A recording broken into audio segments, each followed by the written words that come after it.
Welcome back. If you're just joining, it's Trending O'Clock. This is where we'll talk about all the trending and juicy making waves on the internet. And you know, I am Mercy Irabo, and I can never be alone in the studio once it's Trending O'Clock. Who is joining us today? Mr. Michael Gobadia. Mr. Michael, Anyway, I thank you didn't for say all it's this. the E to the N to the K to the... It's Michael. Okay, maybe I should say M to the I to the C. Okay, I think he's jealous. He is jealous, guys. Anyways, without wasting much time, let's just dive into our top stories on trending today. We're talking about a road in Delta State that has been a nightmare for many commuters, and this is the Efurun Saple Road. For months now, road users have faced serious traffic congestion there, all thanks to the poor state of Efurun Saple Road. And while it's technically a federal road, the Delta State government, under the leadership of Right Honorable Sheriff Oboriwori, has decided to take matters into their own hands. The government has mobilized the CCEC to begin what we call a remedial work, essentially fixing the damaged portion of the roads to ease traffic, while bigger plans are on the way. And the bigger plan, a brand new dual carriageway stretching from the roundabout all the way past the Aziza junction. This initiative isn't just about repairing potholes, it's about transforming the roads, making your daily commute smoother, faster, and safer. Well, while the road may still have some bumps and it's for the short term, the long term plan promises a major upgrade for commuters. And this is saying, hats off to Delta State government for taking this initiative. Yes, so this is Delta State Governor, Governor Sheriff Oboriwori, making plans on doing all of these things, because this has been a major nightmare. This morning I told Mr. Michael that I really do not want to travel to Edo State because you have to take this route when you're going to Edo State. But now look at this thing. It is getting fixed. Yeah. So while some other governors that I won't mention their names are busy saying this is a federal road, please bear with bear with the state government. I didn't mention name. Yeah, and some persons are busy using their own money and revenue to create, to work on the federal road. This is a good one from the Delta State governor. This is kudos to the Delta State governor. Well, anyway, he has always talked about the more agenda. So Yeah, it's like he's giving agenda. more to Deltans. And honestly, it's something we all need to applaud, especially to appreciate him, knowing I've passed through that road twice in recent time, and honestly, it was indeed a nightmare. Honestly, it was indeed a nightmare. But we'll just say kudos to the Delta State governor and the government of Delta State for doing that. Yeah, I understand what you said, that some governors will always come out and say, well, come on, it's a federal road, so how does that concern me? But the honest truth is your citizens, your state citizens that are going through the nightmare. Why not save them and later look for a refund from the federal government? Because I do know there are channels of refund that after doing a federal road, you can also put on your acquisition for a refund, and that can be brought to you. But you know, if other major governors, like the name she mistakenly mentioned, would do same, it would be better to have that done. That will truly appreciate. Yes, I give kudos to the Delta State governor. This is part of the more agenda, and it's one thing that the Deltans will be proud of him for. And I am so proud of him. At least now I can easily say I want to travel to Edo State, knowing that it will be a smooth ride. Yes, all thanks to the state, to Delta State governor. Yeah, away from that, we have the story that's got everyone talking on social media, and it involves none other but the Minister of Federal Capital Territory. And who is this? Onyesom Wike. The controversy erupted after a video went viral showing Wike in a heated clash with a naval officer. The exchange quickly caught the attention of Nigerians online, sparking a storm of reactions and debate. In response to the incident, Minister Wike has issued a strict directive.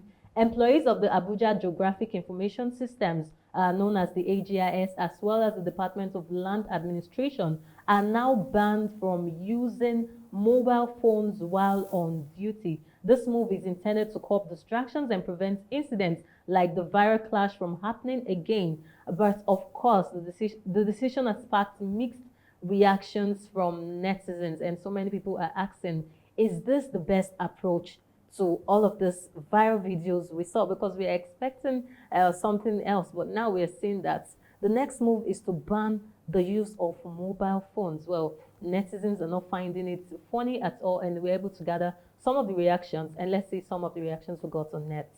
The Honorable Minister realized his position is only temporary. Ban this, revoke that, cancel this, fight that. The strat this does not create antecedent of a hit legacy, even when you do well as a leader. He was fighting impunity yesterday. What happened? Okay, interesting comments from the social media. You see this man now, wow, okay, I am not the one saying it. He is not a man of integrity, so I am not surprised. Well, you can see I am also not the one saying this. Let's see if we get some more reactions online. So the lawyers in the house, is this directive legal? Okay, so the lawyers in the house, I think Mr. Michael, Well, Mr. anyway, Michael, don't your catch lawyer? me in. It's very, very important to put a ban on using phone cameras during whatever government engagements until there's a need to do so, as issues like this are not meant for public engagement, rather legal engagement to ensure justice and respect for constitutional rights and rule of law. We shouldn't be taking everything for trends here in this country, tarnishing our national reputation, all in the name of sharing opinions and expressing hate for our leaders. But once I see it on the internet, I'll definitely bring them here on trending. The proverbial use of a sledgehammer to kill an ant.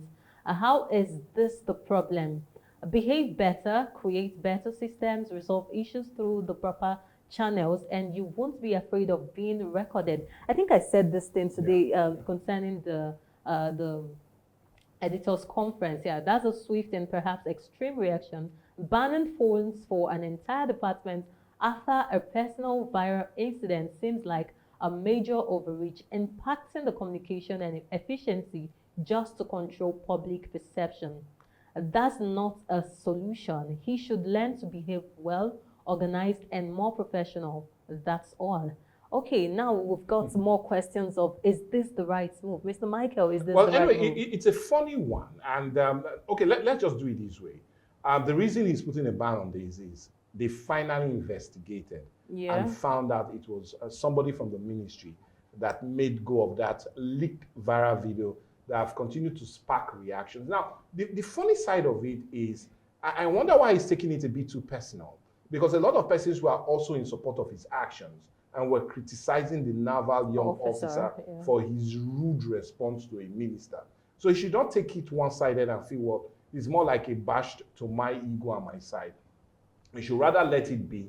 Let whoever, you do not have control over their phones and what they watch or calls they receive.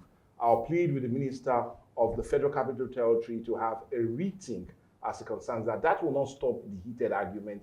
That will not stop the verbal argument. That will not stop the land grabbing. All of that will still take place. But how well you address these issues will either make us have more interesting viral video to talk about throughout the week. On trending, most especially. Messi will want to trend on that.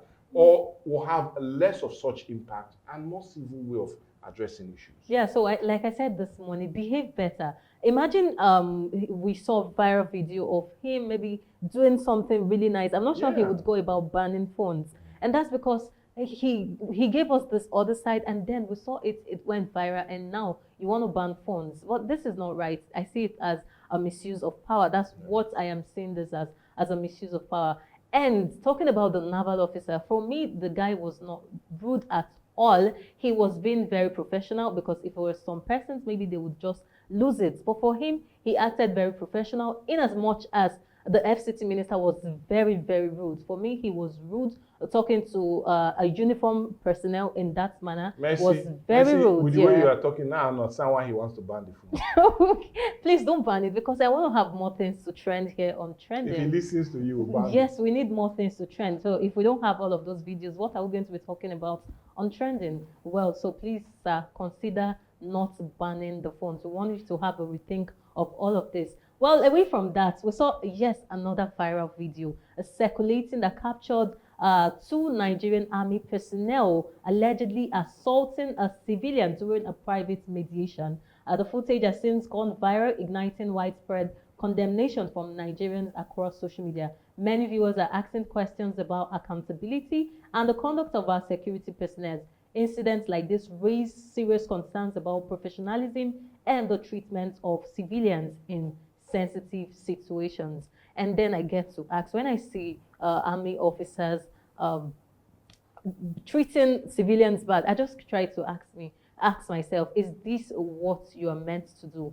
You were supposed to go there, maybe have a discussion like we saw. It was supposed to be a private mediation, or talk to him, and next thing we saw all of the brutality and everything going on. It's not really nice, it's not professional. Like I said before, once you do your duty right, I come here and give you a thumbs up. But once you don't do your duty, I will come here and drag you like a generator. So this is a very bad one coming from the military officers, and I feel investigations, thorough investigations to go on, and then the whoever is found guilty should face the consequences of their action, Mr. Michael. Well, yes, you're very right. You know, this still bring us to the discussion of military-civil relationship, and especially how they really need to coexist as one entity in this very great nation called Nigeria. You know, one of the reasons we keep seeing such videos and such brutality coming from our military and paramilitary forces is many will attribute it to the many long years of military rule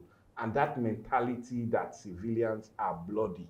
So you need to give them a bloody eye. Yeah. You know, yeah. So, you know, long military rule has really damaged the psychic of many military officers and those in the uniform. So it's all about training and retraining and letting them understand that they are working for us and not against us. That they should understand. Yes, they should understand that they're working for us and not against us. So I feel investigations are ongoing and this is a developing story. So once we get more updates, we'll definitely bring them to you as soon as they unfold. Yeah, away from that, we have a story from United Kingdom that has captured international attention. A Keystone Crown Court has sentenced 4 Nigerians and 6 other individuals to a combined 55 years in prison. They were found guilty of being a part of a violent syndicate responsible for a series of coordinated mobile phone store robberies across London. According to the UK Metropolitan Police, the group, including David Akintola, Ayomide Olaribiro, Olabiyi Obasa, David Okewole, James Adodo, Robert Hills, Nelson Joel, Michael Vabo, Mustakim Maya, and Lavin Blois, carried out 13 robberies between September and November 2024, amassing losses totaling £240,000. The syndicate operations involved violent attacks on mobile phone stores, and the court sentence reflects the seriousness of their crimes. And now I am saying, imagine leaving this country.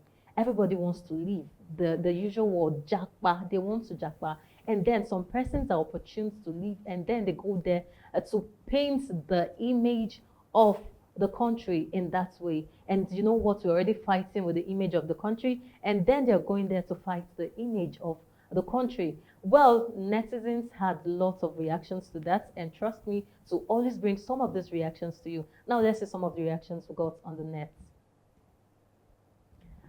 This is truly shameful and deeply disappointing. As Nigerians, we must unequivocally condemn such criminal behavior that tarnishes our nation's image abroad.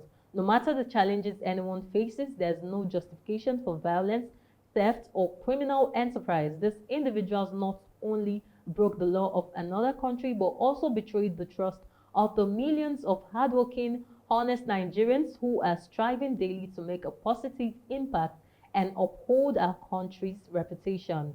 And this one is saying, Yahoo no pay again, them don't enter robbery.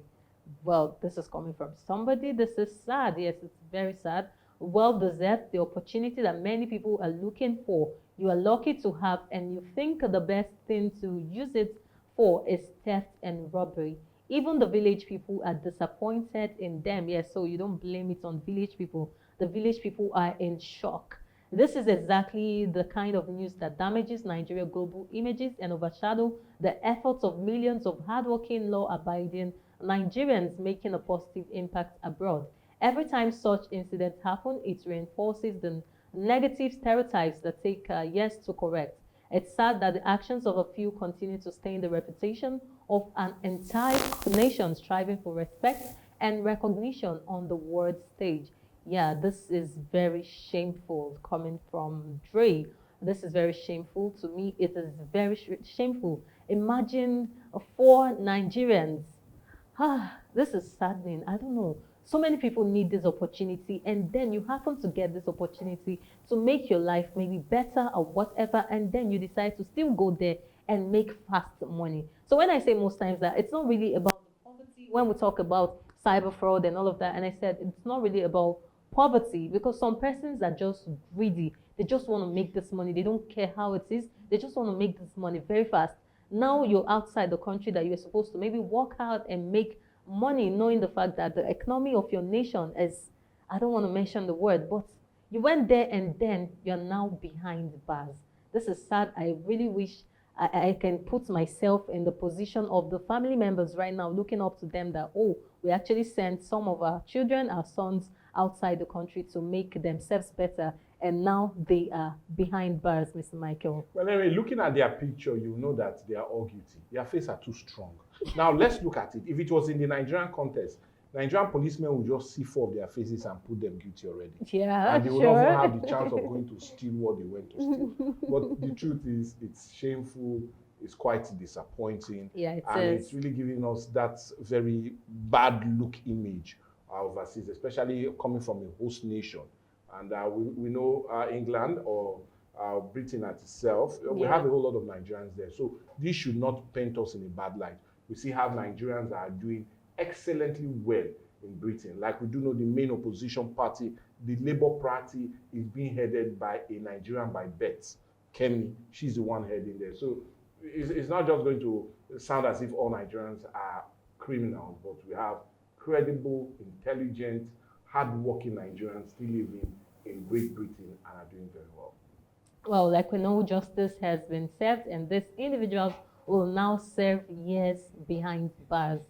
Away from that, it's been all of serious discussions today, and then I'm thinking, what should we bring next? Let's see this next story. A man recently shared a video of his experience online showing shock after being charged a whooping 16,000 naira for plain white rice. Yes, you heard that right. Just plain white rice. In the video, the man is seen in the hotel room questioning the attendants about the outrageous price. He even opened the food pack to show the serving. No garnish, no sauce, nothing extra. The video has sparked laughter, disbelief. Here, when I saw it, I was laughing. Well, let's see the footage. This thing now, where they like this now? How much it say be? 16,000 white rice. Calm down. This one now where fish come dey inside, the soup come be how much? 7,000. White rice 16,000. Now thief na the thief for this hotel. White rice 16,000. When nothing there, no protein, nothing there. White rice 16,000. Then fish, pepper soup. Now we can't collect the 16,000 now. Only the Abia will need the 16,000. Now we can't collect 16,000 for white rice. This video is very funny. Imagine 16,000, a whooping 16,000 naira for plain white rice. I can see Mr. Michael trying to okay, let's ask him, Mr. Michael, would you buy that plain white rice maybe in a luxury hotel for 16,000 naira? Well, anyways, I will not, but I know a friend that bought for close to 20,000 naira. Okay, so why would you not buy plain white rice for I 16,000 don't naira? have that money. I know where I work. But that's not what I'm saying. What I am directly saying is 20,000 naira. I had a friend that bought a rice for 20,000 naira. Okay. Okay, and you can't do that. No, and because why he did so, when we asked him, he paid for it first before complaining. That's what I felt this man did. But there's a saying and that... the reason he paid for it first before complaining is he did not tell us why he bought it. It was after he paid. Because the lady that brought it, he was busy looking at her. Okay, so he didn't look at the price list. No. And she was looking very figure eight. So at the end, when he paid, and she has gone. That's when he started complaining. So sometimes you can pay for things you see and those you do not see. He did not tell us who served it to him. He only showed us her feet. Okay. You understand? So only God know how the face was and the body. So let him stop complaining. Okay, what was he doing in the hotel? Is he not a man that would have eaten at home? You don't know. Maybe he's on vacation. Yes, maybe yeah, with the side chick. But all I'm saying is maybe they saw who he came with. Okay. And they felt that, women do that a lot. And sometimes if you go to some boutique, it depends on who you carry there. Yeah. Once I carried me and my sister, I followed her. It's my Okay. sister, I said. I followed her there. Normally, something that would have been sold for 5,000, they told her 10. And she was, no, I bought this last. And the girl was giving her eye that, are you the pay? Are you the pay? He said, no, it's my younger brother. Okay. And I told her, look at the nose. Are they not looking at her like? So now you understand. that's what most people do. So let's leave your sister away from this, in as much as I know it might not be a sister. But let's leave that aside. Then talking about your friend that paid 20,000 naira, a whooping 20,000 naira. Yeah. So I think this man, when he sees this video, he would be like, oh, so people pay 20,000 naira. Yeah. So then I feel again, they said, show me your friend and I'll tell you who you are. So if your friend is paying 20,000 naira for a plate of rice, then you can do more, Mr. Michael. I could have, but the boy was coming from Europe.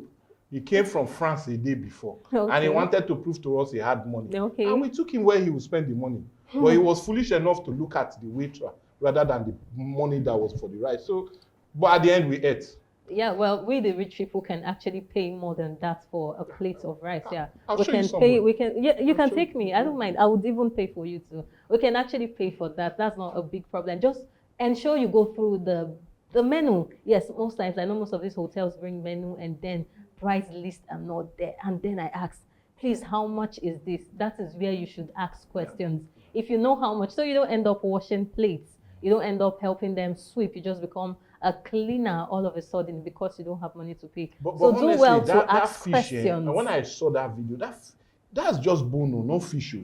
It's the To head be able of. to see I it. used to, Mama of Fure close to that sells bolian. Okay, let's leave that one. Okay, okay. Mr. Michael is saying he would never pay such. So like I said, ensure you go through the menu properly. And for those, I feel hotels, maybe this time around, we need to start dragging most of these hotels and restaurants and all of that. Why would you have a menu without price list? Do you know how much I came with? Do you know how much is in my account? I want to see the price list. And then if you know you do not have enough, if you have enough like me and you don't mind, yes, you can decide not to ask questions. But if you know you're like Mr. Michael, do well to ask questions. How much is this? How much is that? Don't just jump into it. Don't just say, okay, let me have it. Let me have it. Ask questions. Don't be shy. Even if the girl bringing it is figure 8 said, like Mr. Michael said, ensure to ask questions. Don't pay for your eyes and the food. Exactly. Pay for just your food. Exactly. So now you get the point. Well, I think our time is not really on our side. Yes, time is not really on our side. We have to go. But it's been such an amazing time with interesting stories today on Trending. I had fun. I know you had fun too. And of course, you can drop your comments, drop your thoughts on all our social media platforms, on Facebook, on YouTube, on Instagram at Atlantic Media and TV. Well, this is where I have to say, I will see you for another great and exciting edition tomorrow. Remember, tomorrow is Friday's edition. Ooh. And Friday's edition is always superb. You do not want to miss that. Once again, I remain Mercy Irabo. See you same time tomorrow. And I'm Michael Gobadia. Let's see how we'll do this same time come a weekend edition of Viewpoint. That is definitely tomorrow. Bye for now.